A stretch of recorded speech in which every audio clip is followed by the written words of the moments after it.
Okay, we're in Denver, Colorado. It's May 20th, 1997. I'm here with Clayton Wilcoxson.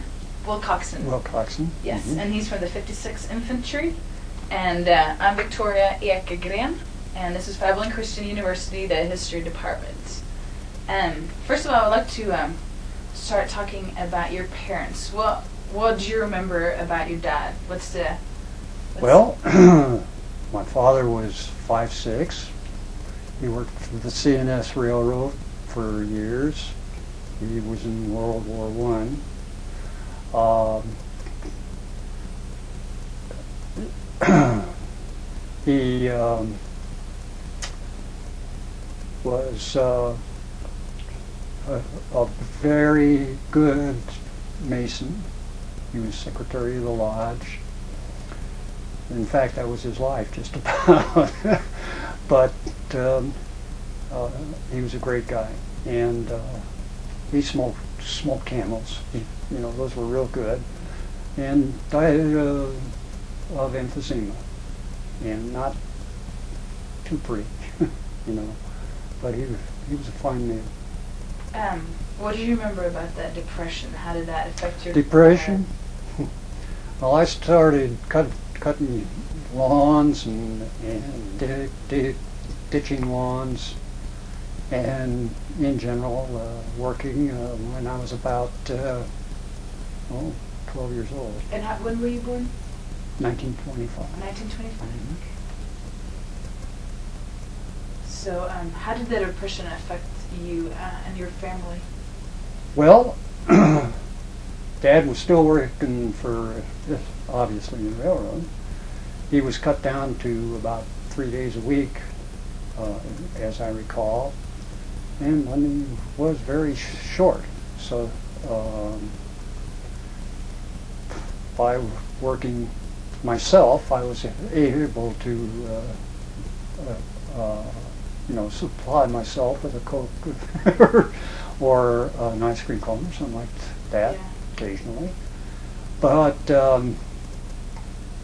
I remember it was a good life. I didn't suffer at all, nor did my mother and father.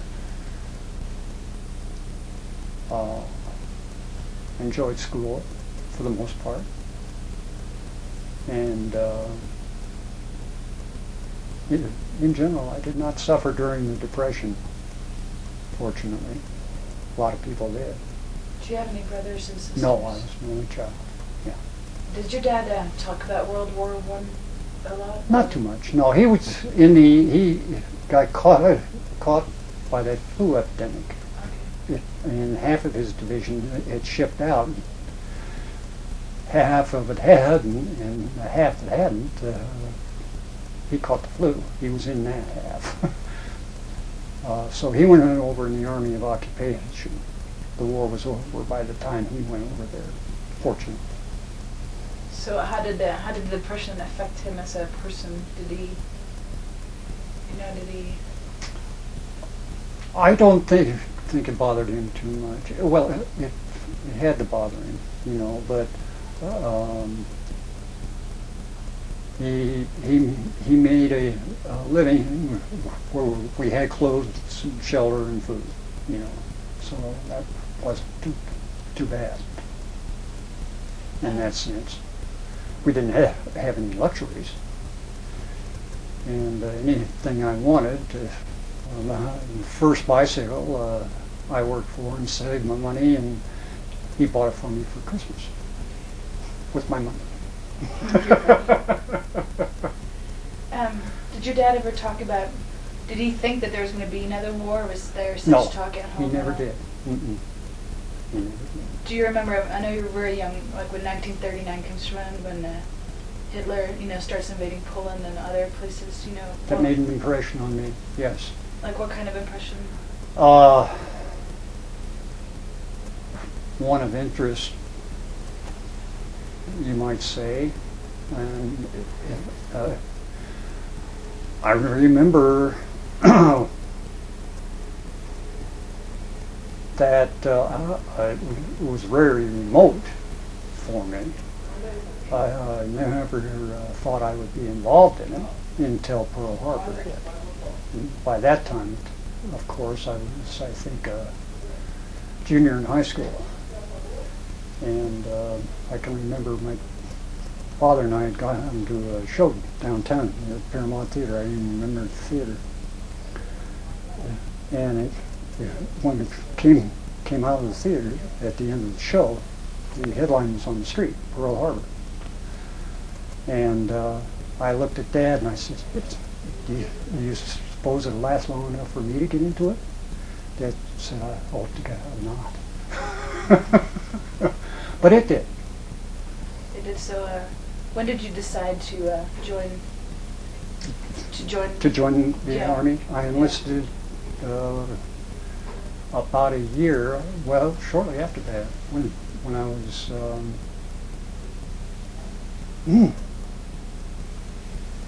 it was before I was 17. I was 16 when I enlisted, but it would then it was a situation of being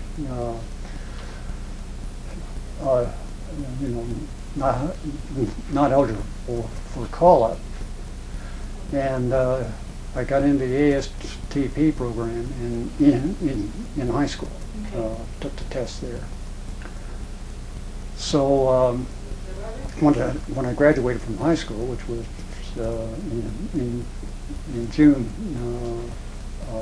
'43, I was called up on active duty. Then I think it was August. Yeah, of '43.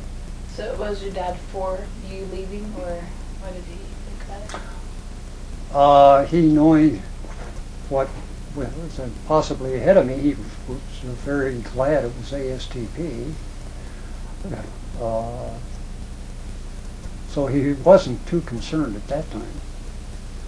But of course, when they closed down ASTP, he became quite concerned. And when did they close it? How far? You said you joined ASTP right after high school? I was eligible for ASTP. Okay. And I went from ASTP, pardon me, I went from basic training to ASTP. And I was at Camp Roberts, California for basic. Went into ASTP, went to New Mexico A&M, same as Bill. Okay. So did you know Bill back then? Yes, I did. Mm-hmm. Yeah. What do you remember about those early days in basic training? Oh, that was something else. It was winter, and late fall, early winter. We got out of ASTP, I think it was in January, or pardon me, basic training in January. And it was at Camp Roberts, California, and I thought, sunny California. And I was colder there than I'd ever been in Denver, Colorado. Rainy, cold, you know, damp. It was a good experience though. I enjoyed basic training. What type of stuff did you learn? Infantry. Infantry. Mm-hmm. Do you remember any of your other friends, people that you met? In basic? Yeah. Yeah, I can't remember their names. There's one Italian guy from Denver that was quite a kick, but and then I met Walt Raven. He was from Philadelphia, and they were about the only ones I remember. Bill Coop, he was 38 years old, so I remember him. So were most of the guys in basic training, were they from ASTP programs too, or? No, we all went to basic training, whether we were going to ASTP or combat or whatever it might have been. So was there a tension between different age classes, or? Oh, no. But old Bill, he was quite a guy. He was 38 and I was 17. And, by golly, he tried to keep up and he did. So that was one thing that impressed me about Bill Coop. So from California, you went to where? Went to well, Santa Rosa. Previous it's sort of an introduction to ASTP, so to speak. We were only there a couple of months, and then we went to Mexico and So what Las Cruces. Yeah, what did you do in Santa Rosa? What kind of introduction things? Santa Rosa? Yeah. It was just, they were, it was stuff we'd taken in high school, really. Okay. Just like repeat of Yeah. Mm-hmm. high school. Algebra and so forth. Okay. So then, where did you go after that? Went somewhere else in New Mexico? Came down here, La Cruces. Yeah. Yeah. And what did you do over here? Over where? In La Cruces. In Cruces? Yeah. Well, we started the ASTP training. That lasted, I think, I don't know if Bill told you or not, I think about 3 months. And they closed the program down, shot us into the 12th Bomber. All ASTP was closed down. So what did you feel about that? Like what were you thinking? I was kind of glad. Felt that, by golly, now I can get into combat, Okay. Not knowing what it was all about at all, it sounded kind of a neat thing to do. And we of course had I don't know, what do you want to call it, a hatred of what Hitler was doing, what Mussolini was doing, and what Tojo was doing. And so we thought we'd save the world, I suppose. What would your dad think about you? He was a quiet man, and he never said too much about it. My mother told me one time that she woke up, they were in bed, she woke up and Dad was laying there crying. And she said, "What's the matter?" He said, "Well, I'm worried about Clay." That's when we were in combat. Yeah. So did you write to your parents to keep in contact with Oh, them yes. all the Mm-hmm. time? Sure. And they wrote to you? And Oh, yes. did you have a girlfriend back already at this early stage? Oh, yeah. What was her name, Jerry? Well, I had actually 2 of them. There was Charlotte and there was Verda, it seems. And they were high school type. So a little romances you kept going through. At least through the war. What do you remember most about basic training? As I said, the cold weather,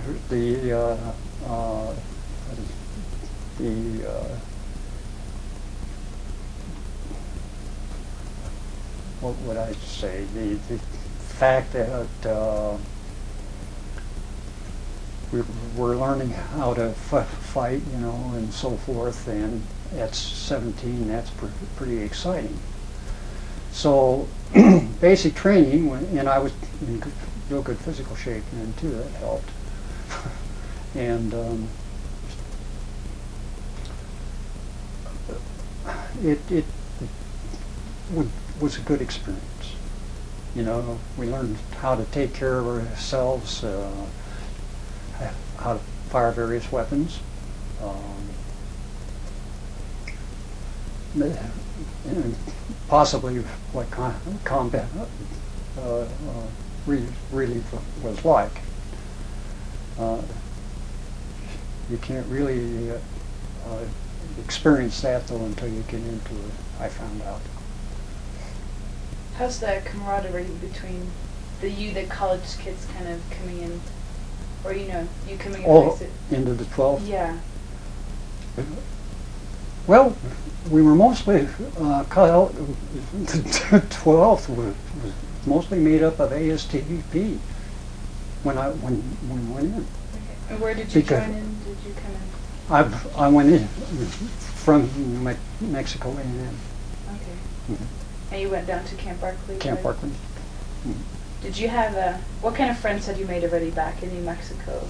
Oh, good ones like Bill Funky. You just talked to him. Yeah. And I honestly can't remember too many of the guys in that, but I had a good time there too.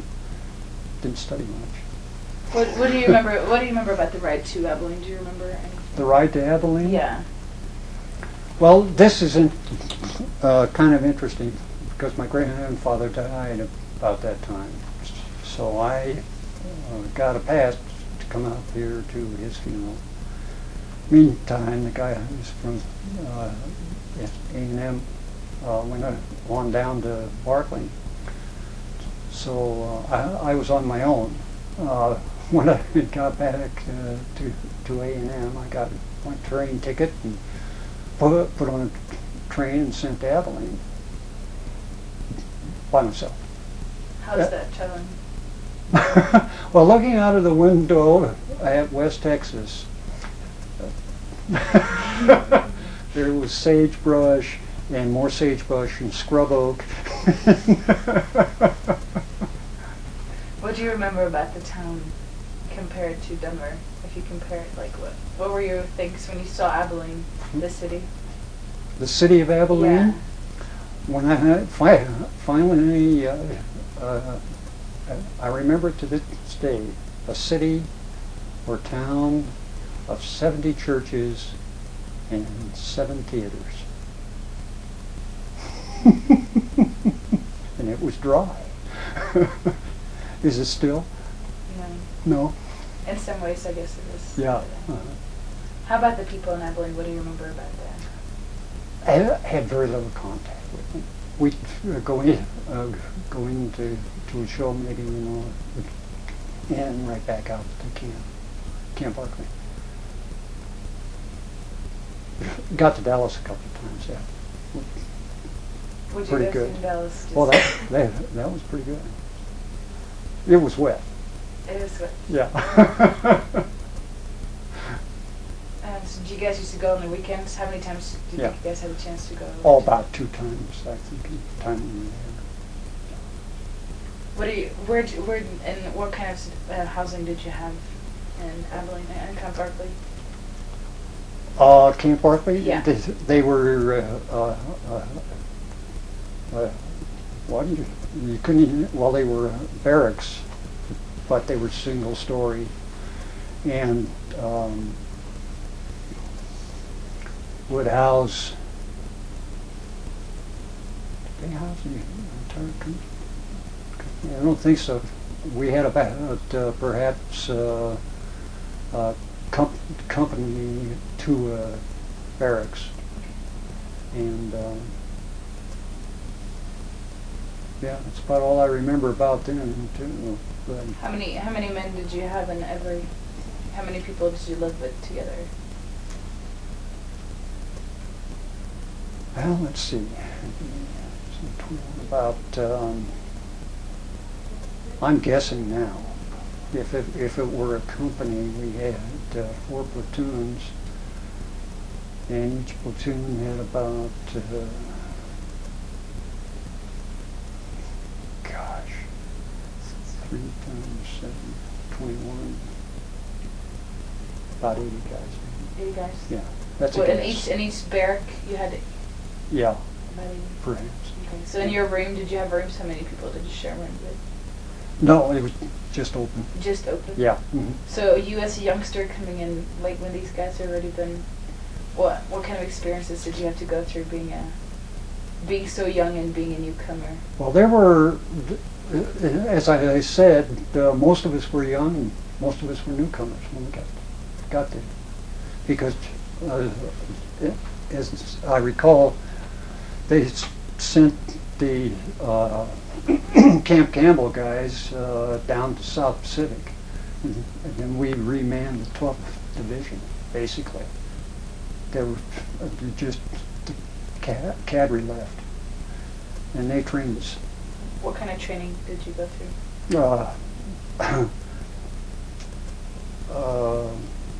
Well, I started out in the 12th Combat Command B, I think it was.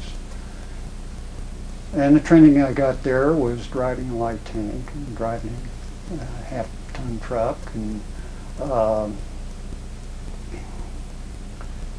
I tangled kind of with the lieutenant there and requested transfer to the infantry. Why did you do that?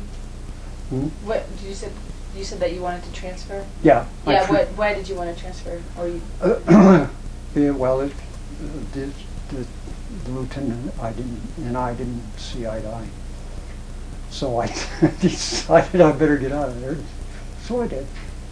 So, apart from this one lieutenant, how did you like the other lieutenants? And Oh, they were fine. They were good. Company commander was great, and the other lieutenants were good. what were good qualities about them?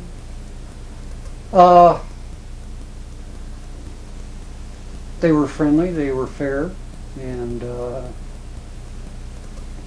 if you messed up, well, you heard about it, but that was fair too. Do you remember anybody in particular? Not in Friendly? CCB, I don't know. Uh-uh. What would be the first one you remember? Like, Well, in the 56th, in our platoon, I remember old Joe Day. He's dead now, and then there was Tex, and I never knew him by any name but Tex, but he could make the dice do whatever he wanted to do. And I lost a little money to him, but he was a nice guy.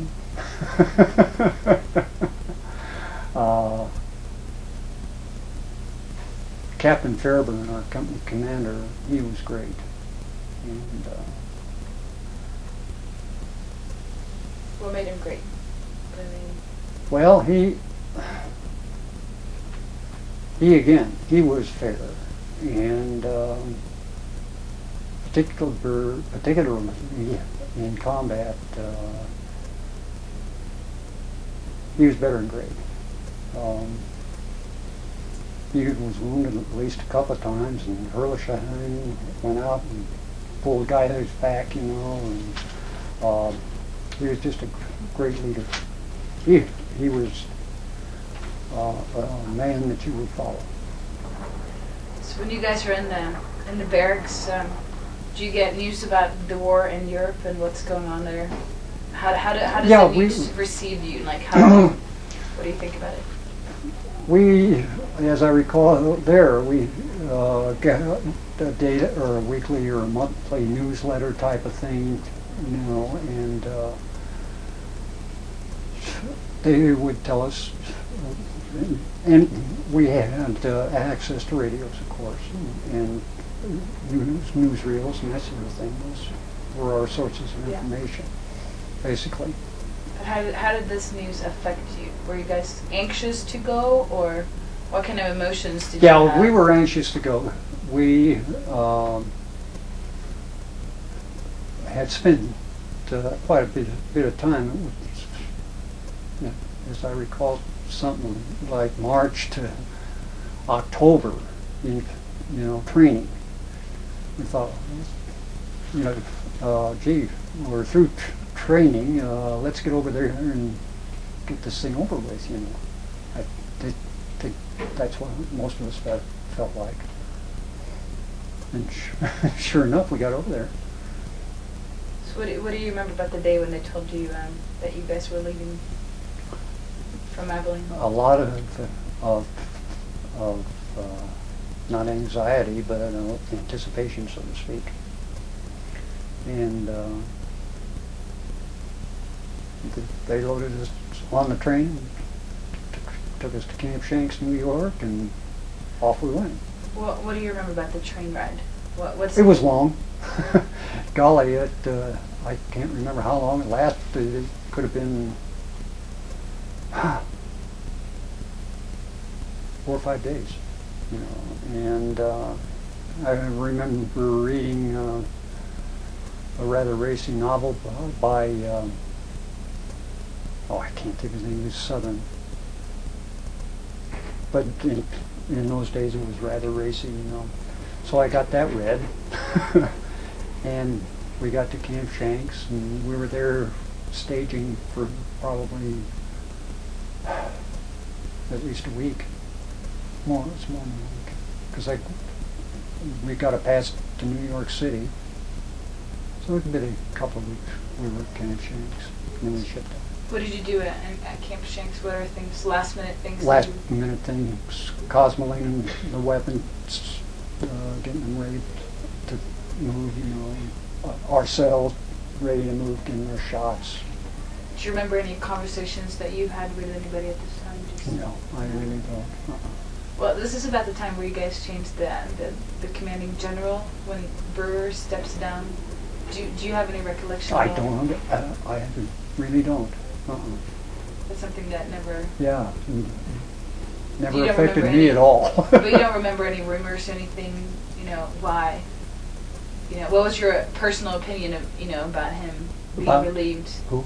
General Brewer. Why he was relieved? I don't remember him at all. Mm-mm.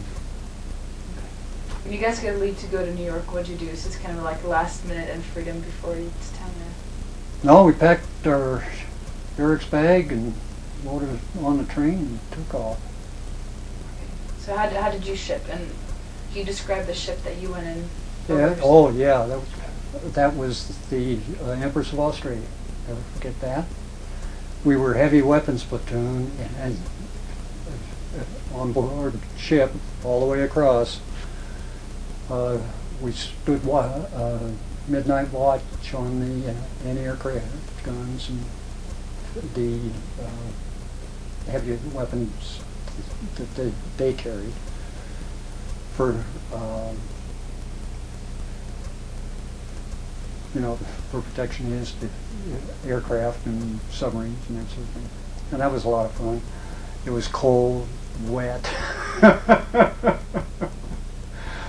But that lasted until several months. Well, what kind of things did you do on the boats over? Going over? Yeah. Slept and did the watch and ate. How did it feel inside? Just. Well, it was. Old guys shall be glad when this watch is over. You know, it was just a routine thing. It was, golly, I'm glad in the heavy weapon side to stand out here in the cold and rain and wind. Did you think about the submarines there in the Yeah. water? Mm-hmm. Do you want to tell me about that? I thought about them, and we had ships all around us. It was convoy, of course. And I thought, hey, this is good. We've got these ships protecting us too. That helped. But you were never worried more about? No. When you're 17 and 18 and 19, you feel fairly indestructible. Okay. Do you remember any conversations at all that you had on the ship about just coming closer? Not really. Okay, where'd you guys land? Where'd you guys come to harbor? Do you remember seeing? Do you remember seeing the harbor and stuff? Can you describe, just how it was seeing land again? Well, golly, this is England, huh? And I think it was rainy and stormy when we got there, and I can't remember the ports, But we landed in a western port in western England, and took, I don't know, did they ship us out of there in trucks or train? I can't remember now. Well, we went to Camp Tidworth Barracks it was, in England. Did you have any encounters with Englishmen? Oh God, did we? Okay, so tell me about some. Well, I'll tell you, one of the the things that really sticks in my mind. From Tidworth, we go into Salisbury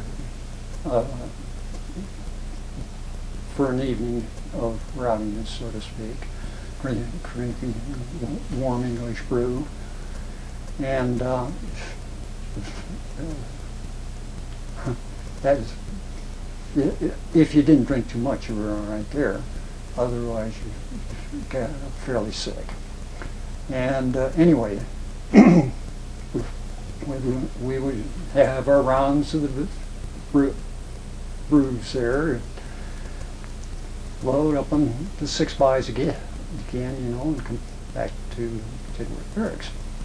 The point of my story is, our 6-bys were loaded with us, and pack into those. And every night that we were in Tidworth, or Salisbury, for example, we'd always had 2 or 3 or 4 English soldiers that were about a mile, 2 miles camped from Tidworth Barracks. And they say, hey Yanks, will you give us a ride? And sure, we'd give you a ride. We'd pull them in, pack them in again, and take them back up. Well, this one time, a buddy of mine, I can't remember who it was, but we decided we got a pass into Tidworth, so we decided we'd hitchhike. So we would got out on the road. There were some English lorries going by, and we'd say, hey, you know the ride? And they'd give us the finger. About that time, I started changing my mind about the British. And so I wasn't too happy with them. And particularly, and I'll digress a little here, when we got, I was in the hospital at the end of the war in Cherbourg, and I'll bet you I saw 200 British GIs go through there. Now, one of them was wounded, battle fatigue. So I just don't have too much empathy toward the British. How did that? So did you like the British people in itself at first, and then? Yeah, I did. I met some nice British people. They aren't all bad. They can't be all bad. But in general, they're jerks. So were you kind of relieved to leave England then? Yes. Mm-hmm. We got out of there and we landed in, where did we land? Cherbourg? Went to our staging area there in Alfay or wherever it was, France, and moved into combat zones from there. How did it feel coming closer to combat zones? Well, at that time, the weather started turning real bad too. It was rain, rain, rain, mud, mud, mud,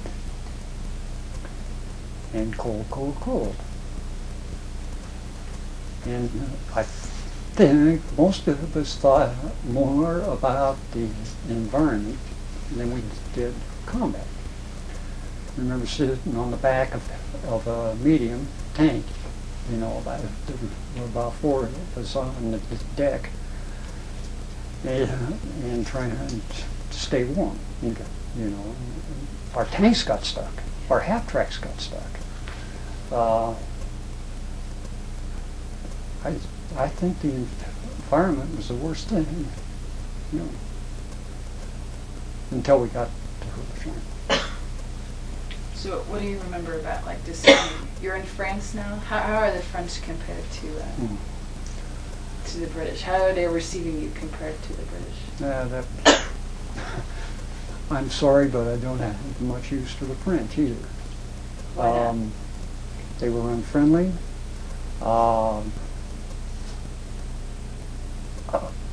frankly, they were. Well, they have a manure pile in front of their house, you know.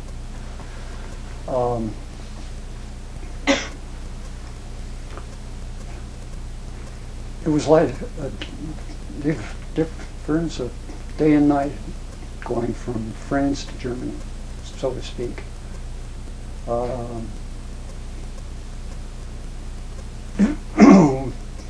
Germany was clean. It was sparkling clean. And in general, the German populace treated us better than the French did. Why do you think that was? Well, I think a lot of the Germans were glad to see us. They were glad the war was finally over. A lot of the general populace side, well, I don't think they really supported Hitler. They did it out of fear. And after everything was over, you know, and we were an army of occupation then, in general, we were treated in a very friendly manner by the Germans, general German populace, so to speak. We wouldn't take an assessor for a prisoner, so there's that faction. After our first encounter with them, the Wehrmacht. Well, I was hauled into the aid station by two Wehrmacht soldiers that had thrown their weapons away, fortunately. And when was this? Pardon? When was this? This was at Speyer on the Rhine. Okay. I got hit there, and they took me back to the aid station. So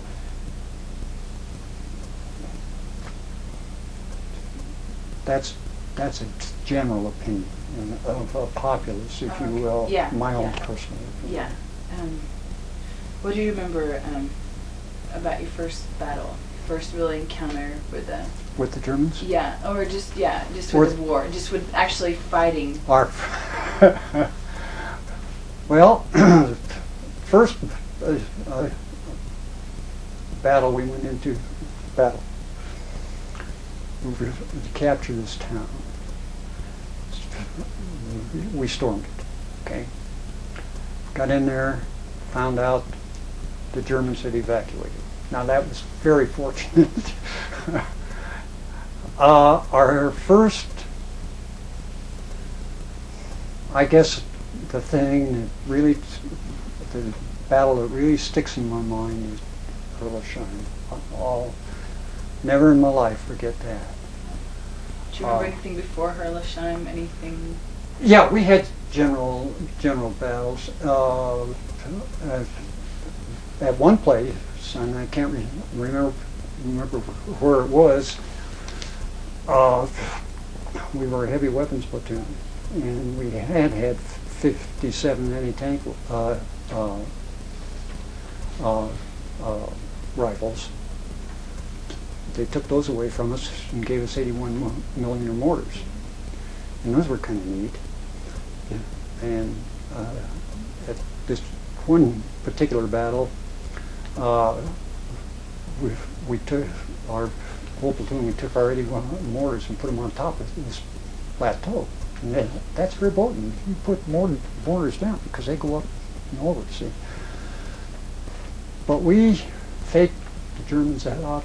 I bet you for 4 or 5 days before they realized where our mortars emplacements were. And they finally found out and started blasting us off that plateau with 88s. And fortunately, that when they really started hitting us with it, I was about the only one in the platoon left on duty up there. So I was hauling ammo and mortars and stuff down the hill. And I remember that one very well. Here again, the cold and the wet, you almost felt like you wanted to be hit, you know, or at least wounded. You could get out of that. But so that was a memorable situation, and in fact, the Germans had taken a barn load of. There was a platoon that was staying in a barn down there, and they got captured. And good old Sergeant Vaught took us out to try to see where they went. He was our platoon sergeant at that time, and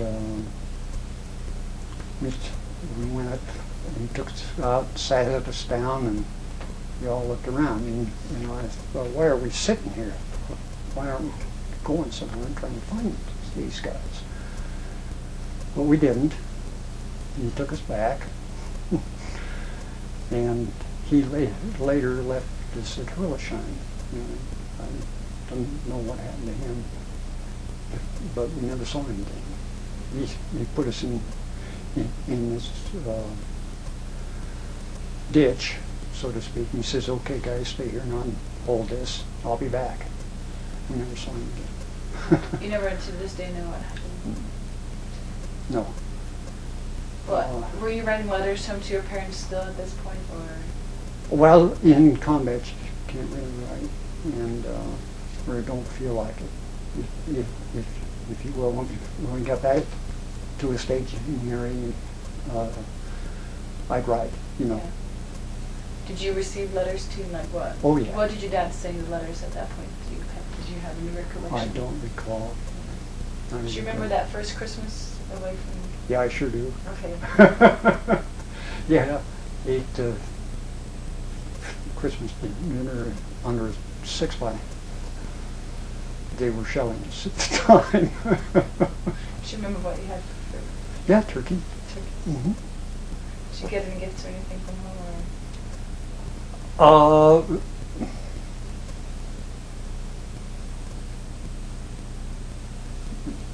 The only gift I remember getting from home, yeah, I got pictures of my mom and dad.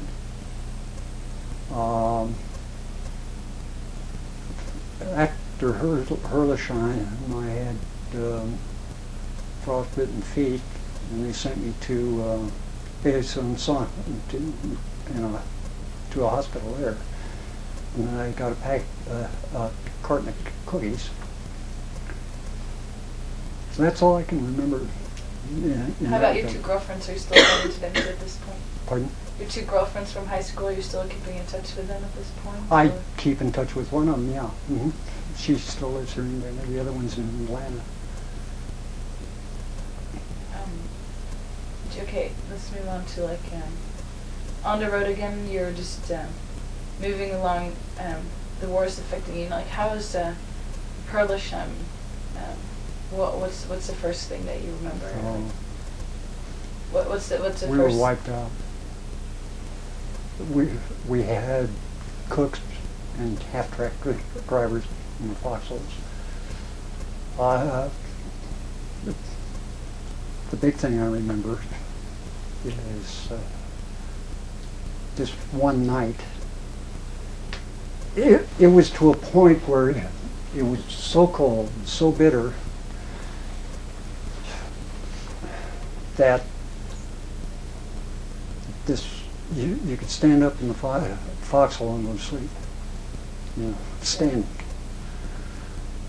Even in that environment. And I'd gotten relieved there were two of us in the hole at the time. So the two of us had gotten relieved, and we'd gone back to I can't remember the name of the town, to get some sleep. Two guys replaced us in our hole there. When we got back out there, we found out that the crowds had come through. Those two guys were asleep. One of them was dead, and the other one was dying. And I thought, but for the grace of God, did it go on? You know. I remember that. What do you think went wrong at Harlow's show?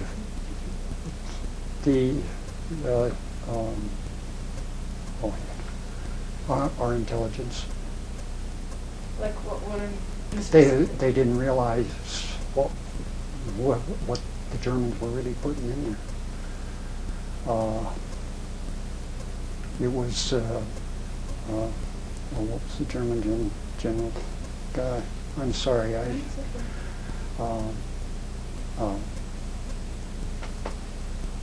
can't think of his name. Very famous German general. Rommel.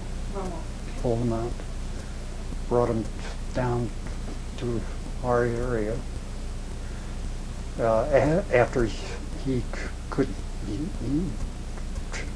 tried to get through on the bulge. They stopped him up there finally. So he pulled out of there, came to the Nancy area where we were, tried to break through there.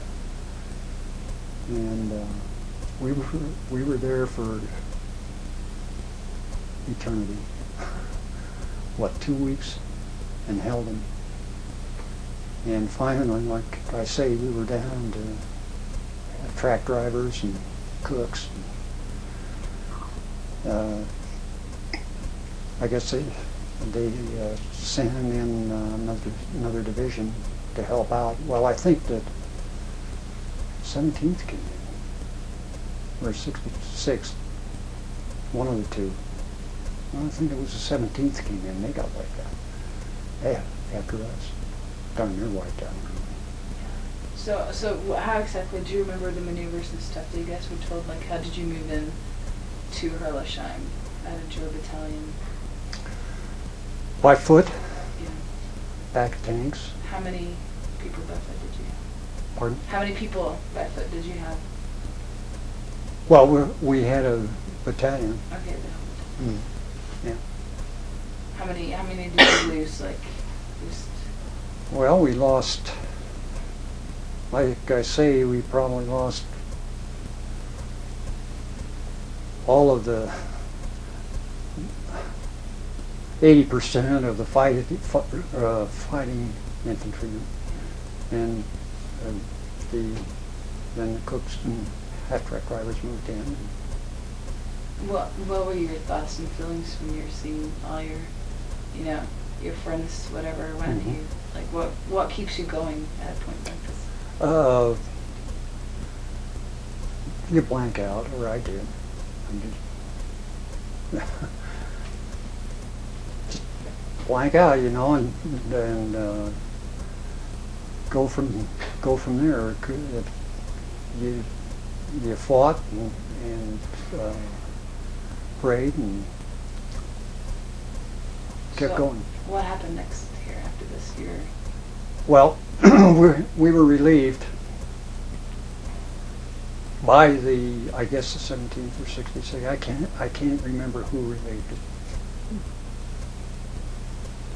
Bear with me, but we got sent back, got out of the area, and I had gone through this ditch I was telling you about. The crowds started dropping mortars in on us there. Fortunately, there was a thin film of ice and mud under that. The mortars didn't explode. But there was still some water in there, thin water, and I had just gotten shoe packs, and they got wet inside, and that was tough because I couldn't get them dry, and had to go for days with wet shoe packs. Ended up with, they called it trench foot or frostbitten feet. And I was to the point when it was all over there of I could barely walk. So that's when they sent me based on song to a hospital. Yeah. How long were you in the hospital? I was there about a month. About a month, and then you came back? Yeah. Mm-hmm. So do you remember Patton and everything that came on after here when you started moving really rapidly through Germany? Yeah. Tell me about that. That was kind of fun. We started towards the Rhine and Spire on that one. Yeah. And that's where I saw my first and heard my first jet airplane. We were, our column was moving out, or they had been moving out. And we were about in the middle of it. And we heard this roar, and it sounded like a railway gun shell coming in. We were all ducking. I heard a couple of the track ring mount guns go off, but just short bursts, you know, and all of a sudden comes this plane, and he drops 2 bombs, but they were 500 yards behind our column because he was probably the first bomb he ever dropped from a jet, and he was going so fast. He was a little behind us, and that's the first jet I ever saw. And I can remember sitting on top of this plateau, our whole doggone battalion. And this is in France? This is on the way to Speyer, Germany. Okay. And we sat up there on this plateau overlooking the Rhine Valley in Speyer. And watched the fighter pilots come in. Flight after flight after flight. And they were just getting the crowds held there along the Speyer area, in fact, in the Rhine area there. It was a beautiful sight. And after they had dropped their loads, and we went, and they had been softened up. We started down to take Speyer. Got down there. It was the first time our platoon had been in reserve. So Henley and I, Henley, he's quiet. He was quite a guy. Tell me about it. I'll get to him. Okay. He was a friend of mine. He was a bazooka pilot. We had bazookas by then. See, they got rid of the 81 motors and given us bazookas. So we had stashed some snuffs in the half track there, and Henley and I proceeded to get royally soused. And by that time, we had the Negro company, and that was I'm up to something on that too, but so Henley and I quietly passed out, enjoyed ourselves completely, and all of a sudden heavy weapons, come on, get out. And we piled out of the track, started up the road to Spire. And there was a gun tower or something that the Germans had holed up in,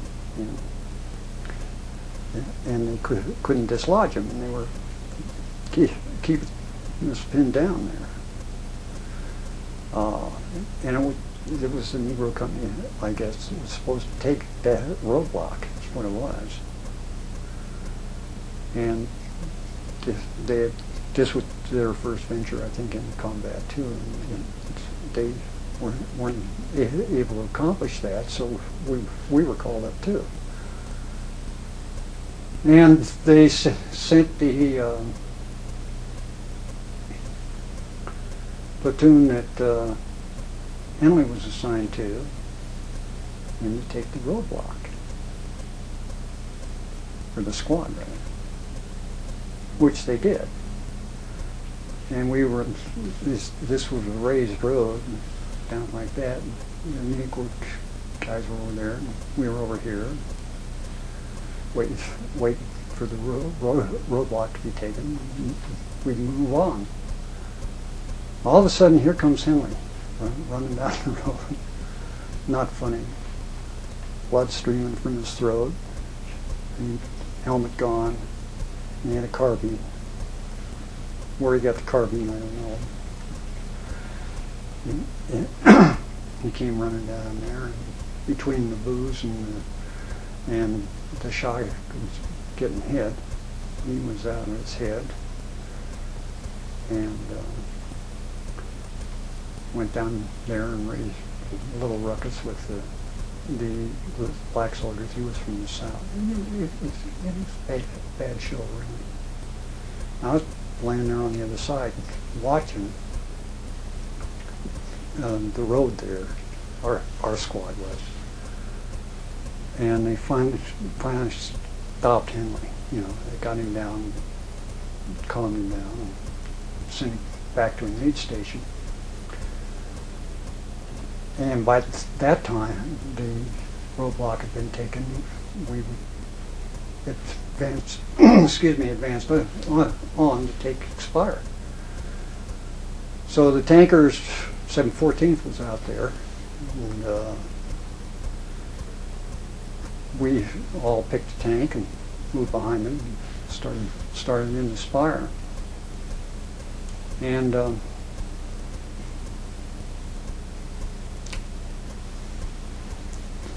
the gunfire from Spire was pretty heavy.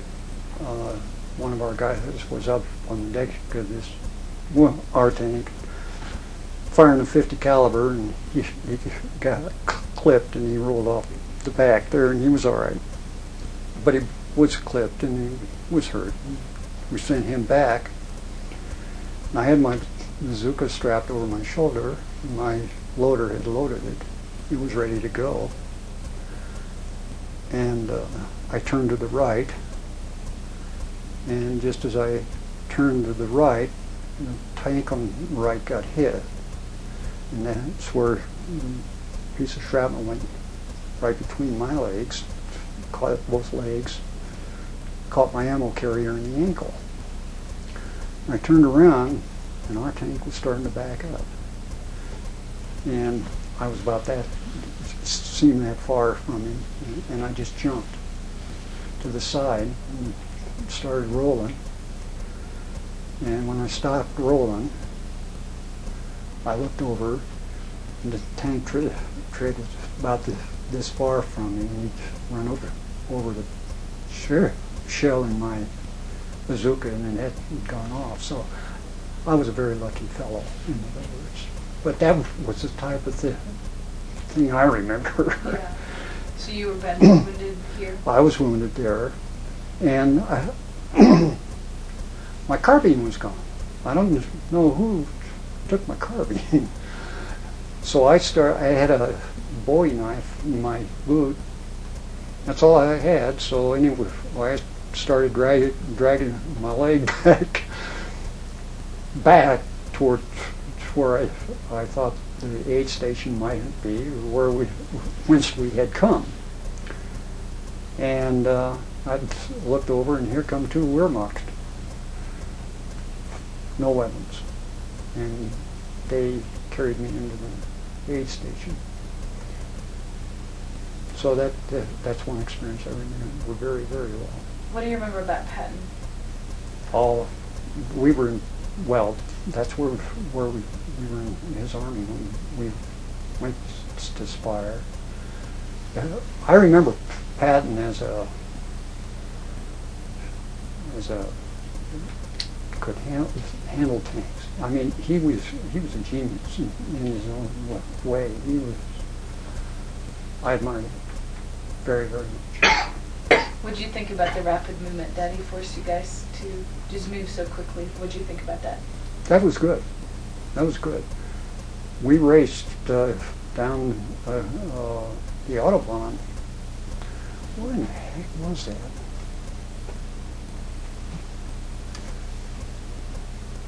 Oh, that was after the war was over. I'm sorry. And we were on the Autobahn going into Munich, I think. And you could look back into the forest along there, and the Krauts had dug out areas. You've probably heard this, where they parked their Stukas and their fighter planes, you know, and they were completely camouflaged, and they were using the Autobahn for a runway. Clever devils. I remember that very well. That was good. So what do you think would have happened if you guys would not have moved so quickly through Germany into the rain? Well, there'd have been a lot more bloodshed. Do you think that this is the best? How in a way was this the best way, to go about it? You mean in ending the war? Yeah, no, like in Patton's strategy, like. In his strategy? Yeah, and like moving. Oh, move fast and hit hard. Yeah. And he did. Yeah. That was it. And Patch was good in that regard, but that was in the 7th Army, of course, and at that time we were fairly static, the snow, the rain, the Germans were bogged down, we were bogged down, so we weren't going anywhere at that time. Did you guys know at all where you were going with all the secrecy going around? What Pretty much so, yeah. What did you know, and what did you not? We knew what towns we were going into to take. We were supposed to know what we were facing. That Herdlesheim was an exception. The G2 was not too good at that time. So you were carried away to the first aid. What happens next? You're wounded.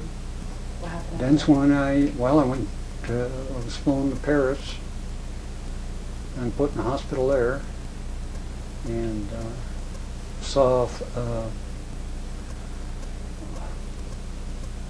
what was the band leader that died?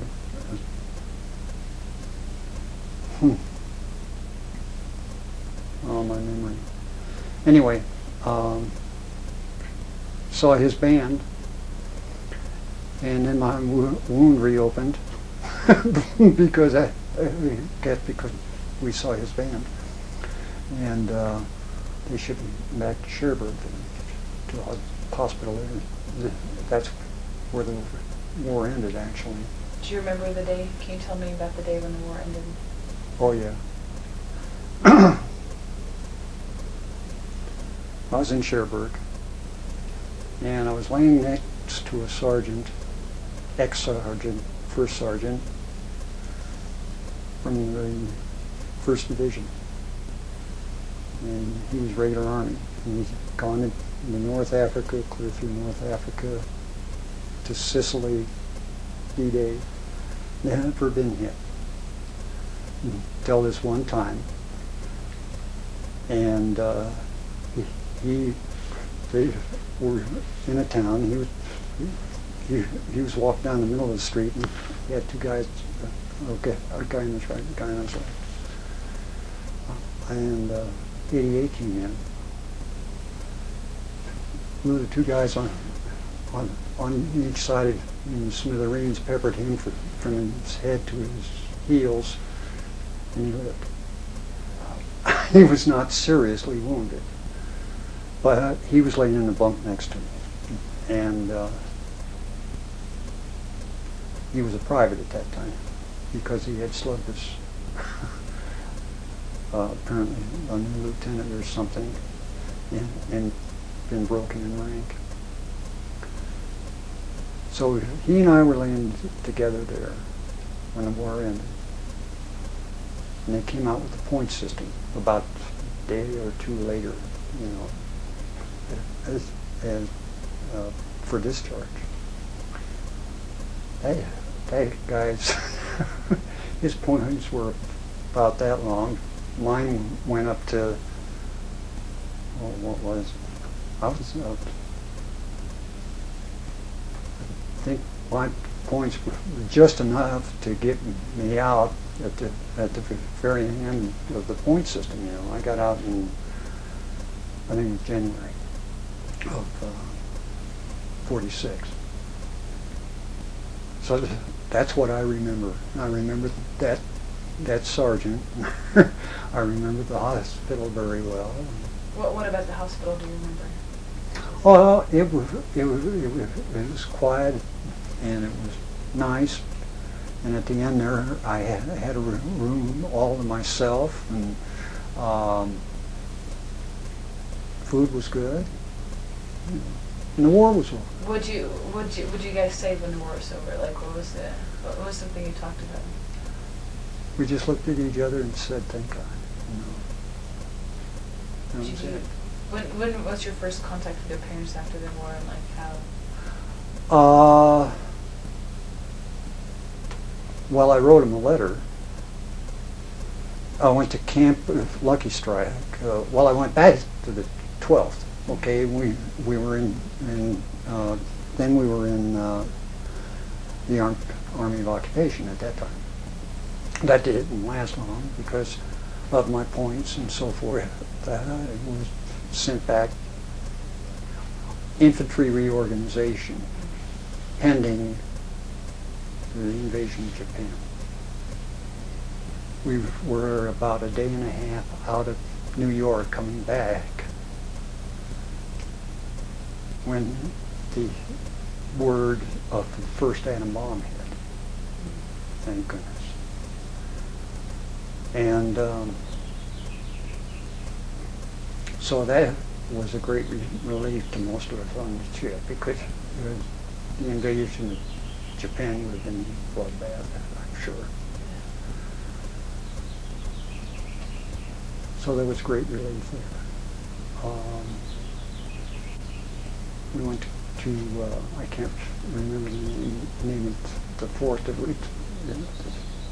we got a steak dinner and a shower and all sorts of good things. You know, we were home. Boarded a train, headed for Denver. How was it seeing your parents again? Oh, was your dad? What did he say when you saw him? I don't remember. He had a big smile. As did my mother. Do you remember the first thing you did, just back into civil?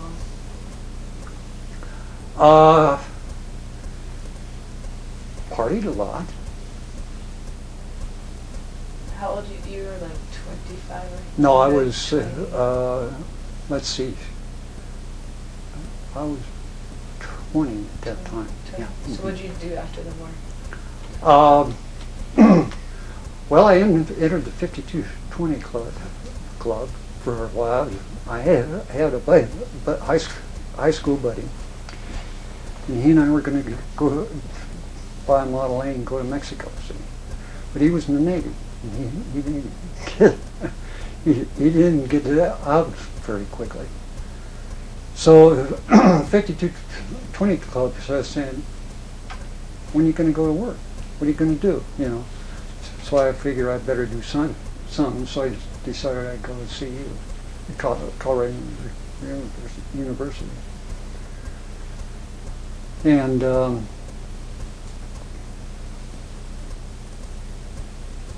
that's what I did. Enrolled in Would you major in? What did you study? mechanical engineering. Mechanical. So that's what you've done with your life? Or what do you- Well, mechanical engineering for about 5 years, probably. While I was in Los Alamos, I worked mechanical engineering in Los Alamos for 5 years, 6 years, 7, 8, about 8 years. Mechanical engineering. I went from here in Denver, a manufacturing company, to Los Alamos for 5 years, and then Martin company up here. Have you ever gone back to Europe after the war? You don't want to, or you just didn't have it? No. What do you think about the war impacted you most?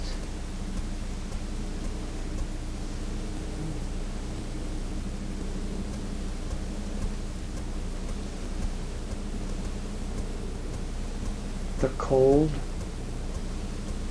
the snow, the rain, the death. Were you ever around any concentration camps? Yeah. You were? Went down to, what was it? Not Burkesco.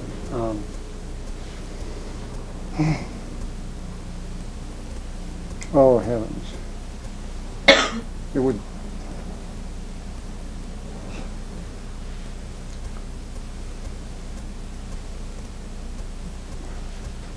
I can't think. Oh, heavens. But were you with groups that liberated the camps, or? I was in the hospital in Cherbourg at that time. Okay. Yeah. Okay. How has the 12th Armored Division Association affected you? When did you join them? Like, right after the war? Just about after the war, yeah. Just about, yeah. I've been in a long time. So you've been to a lot of reunions? No. No. Been to one reunion, the one here in Denver. It was a lot of fun, though. But I love the newsletter, you know, Hellcat News. Yeah. It's great. And then seeing old Bill again. I hadn't seen him for a long time. That was neat. Tracy? I had a question about, you didn't take SS for prisoners of war? Well, Yeah. not after our first encounter with them. Why not? They didn't take us for prisoners, basically. They were a very vicious,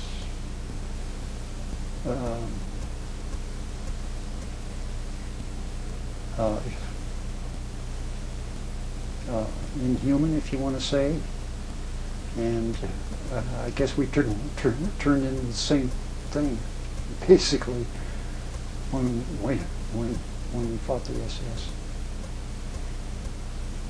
They were different than the They were regular Army different. German. Oh, they were different. I'm just curious. It was kill or be killed. You said you talked about a band leader that died. You saw his band when you were in the Yeah. hospital. Yeah. But it wouldn't have been. Was it like a big band? Yeah. Like Glenn Miller's. Glenn. Was it? Was it Glenn Miller? That's Yeah. what The I was- only reason I know is because your buddy said he saw Glenn Miller when he was in England, so I thought maybe. Yeah. Okay. And I can't remember who took the band over, but it was their first appearance after Glenn disappeared, and they put on a show there at the Paris hospital. It was great. Do you know other stories? Anything we left out? Nothing I can think of. I really spilled it here. Yeah. Yes. It's been a long time since I've thought of some of that stuff. We sure do appreciate it. Thank you. More than so welcome. much.